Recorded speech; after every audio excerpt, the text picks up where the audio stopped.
Welcome to another edition of Focus on Alternatives, hosted by Adisa, the Alternative and Direct Investment Securities Association. I'm Damon Elder, publisher of the DIWire.com, and I'm joined today by Greg Mausz, Senior Managing Director of Skyway Capital. He's also a longtime member of the Board of Directors of Adisa. So Greg, today we're going to talk about a project that's near and dear to your heart as a member of the Board of Directors of Adisa, and that's a newly published new guide to best practices for Delaware statutory trusts, designed for 1031 exchanges, which Adisa just put out earlier this year. So let's talk about it. DSTs are fairly new, but 1031 is not. 1031 exchanges have been around for over 100 years. Huge industry. Most 1031s are structured as real estate transactions, but the securitized portion of that industry has grown to more than 10 billion. It's become huge. So why did Adisa feel the need to put out a new best practices? Well, there's lots of new entrants, new sponsors in the market, and the market's constantly changing. And there's new features, new benefits, and we wanted to really grab the kind of the best practices, the industry intelligence, and propagate it out there so that everybody can benefit from the best in-class way of doing things. And again, it's all about structuring quality deals so that investors have good choices and have protections.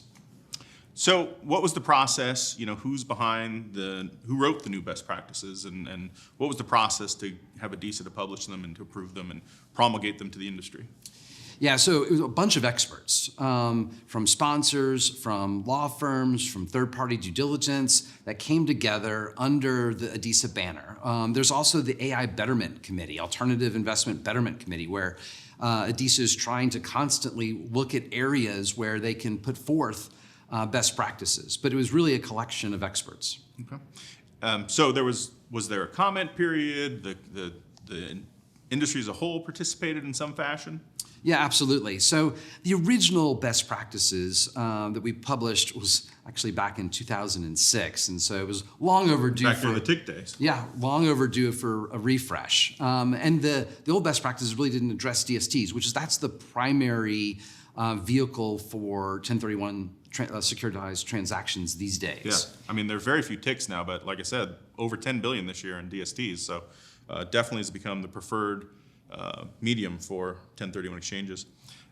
So I think there's some obvious folks, obviously the sponsors and some of the broker-dealers that specialize in DSTs or that offer them to their clients will probably find some value in these best practices. But who else would be interested in these best practices? Who are they designed for? Who will they help?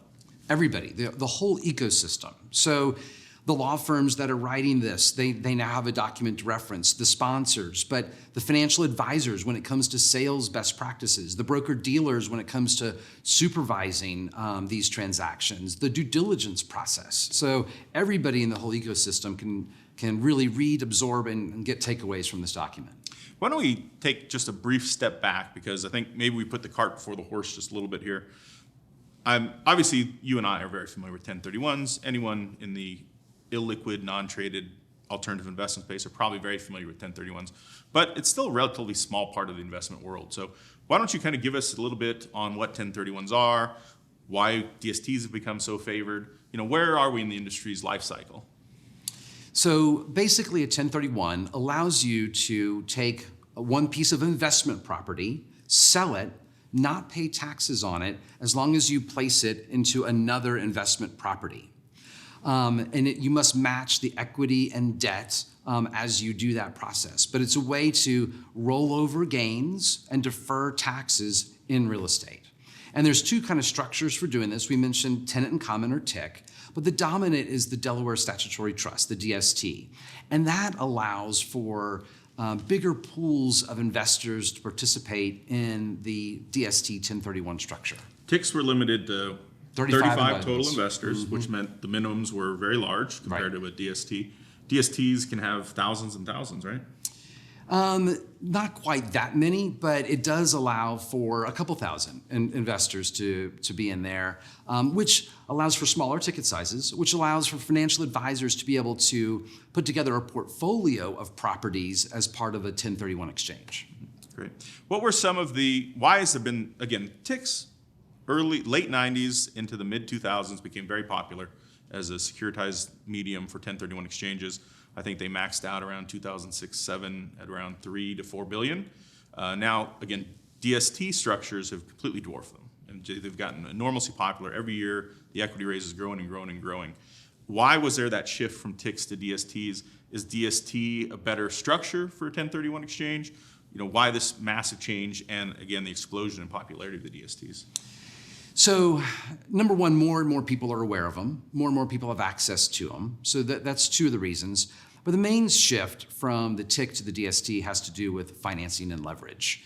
When you structure a DST, it is a one loan on that trust, and everybody participates in that loan. Versus in the TIC days, each individual of those investors have their own individual loan by a bank, and banks just aren't doing the type of lending anymore. So it actually improves kind of governance, control, and management of the whole syndicated 1031. Yeah, the TICs were pretty unwieldy, and then when we got into the Great Recession and you need to do some refinancing and things, each individual TIC owner or investor was essentially their own. They could squash any deal of any real material, and the DST, I think, is a much more manageable structure. Right, agreed. Okay, great. So let's dive in a little bit. I was going through the best practices. There's a lot covered in there. It's very comprehensive. What are some of the highlights? What are some of the key takeaways? What's new in these best practices as opposed to the ones that came out 15, 16 years ago? Well, really, we address the whole process here. From structuring to sales best practices to investor communications and audits. So it's very comprehensive. And what was the need for the best practices? Are we seeing people structuring these things in a way that Adisa and the better sponsors, for lack of a better term, just felt was not appropriate, that would be harmful to the industry? Was that one of the reasons why this became a push for Adisa? No, there's just constant innovation on legal structures, terminology, transparency, fees.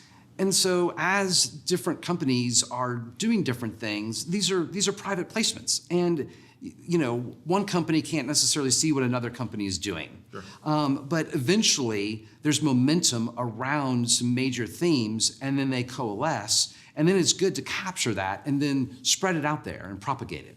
Sure. So when I was going through the guidelines, two of the things really that struck me as really new and emerging in the marketplace are the 506C structure, which allows for general solicitation. And while certainly still dwarfed by 506B offerings, they're emerging. They're getting much more popular and a lot of broker-dealers are becoming more familiar and comfortable with them. Some of the key players in the DST space are raising hundreds of millions of dollars a year using the 506C, so that's interesting. And then also we're starting to really see a lot of 721 exchanges, which are kind of ancillary to 1031s, but related. So kind of walk us through there. What are we seeing? Yeah, neither one of these concepts were really in the first best practices. So it was really important to bring them into here. And so the 721 allows for, on the exit of a 1031 exchange, for it to be rolled up into a REIT, traded REIT or a non-traded REIT. But you take your interest in the trust and get OP units in a REIT. And then you become part of a bigger diversified pool. And in the best practices, it talks about how some companies are giving investors the option. Do you want to exit for cash? Or do you want to exit as part of a roll-up in a 721? So that's new, and it's really exciting times for giving investors these options. And then the 506BC, the general solicitation of the C also, though, then comes with a requirement to verify that they are accredited. So that's a whole new level of paperwork and complication, but it's allowed people to talk publicly about securitized 1031s, which goes back to one of your earlier questions, allows for there to be more people that know about it and more interest in it. Yeah. So let me ask you a question to follow up on the 721. So if you have the option to roll into a 721 or take cash, what happens to that 1031 investor who chooses to take the cash? Do they have to pay the tax, or can they then again roll it into another 1031 or multiple 1031s? Absolutely. You hit the nail on the head. They can take the cash, pay the taxes, or move that money into another 1031. So participating in a structure that rolls into a 721 doesn't require them to then lose that 1031. They can continue to roll if they want. Right. Well, it's important that you look for a document that gives you, the investor, that optionality. Okay. Well, let's talk about another side of the coin of the whole industry, and that's obviously the sales process. And that's one where obviously best practices are probably very important because sales is where you can slip up pretty easily. So what are we seeing in the new best practices in regards to that process, which again can be pretty tricky? Well, the market actually got really hot lately, and we saw deals coming to market, due diligence being done, marketing being done in really, really compressed time frames. And different firms couldn't respond as quickly as others, and it just became a real challenge. And so we recommend, different gates where the sponsor's doing their evaluation, or they alert the broker-dealer, where then there's a due diligence cooling off period, and then a marketing cooling off period, so that everybody has the ample time to evaluate deals, identify the right clients, and work them through the process.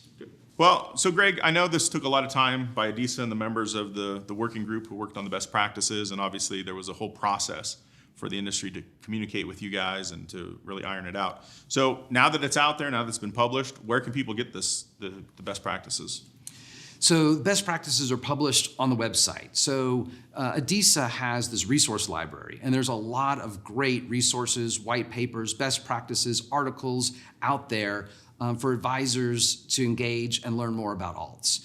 So that's the number one place to go. But I want to close by thanking everybody that really put a lot of time, intellectual capital into putting together this white paper, these best practices. It was really a great combined effort of a lot of people.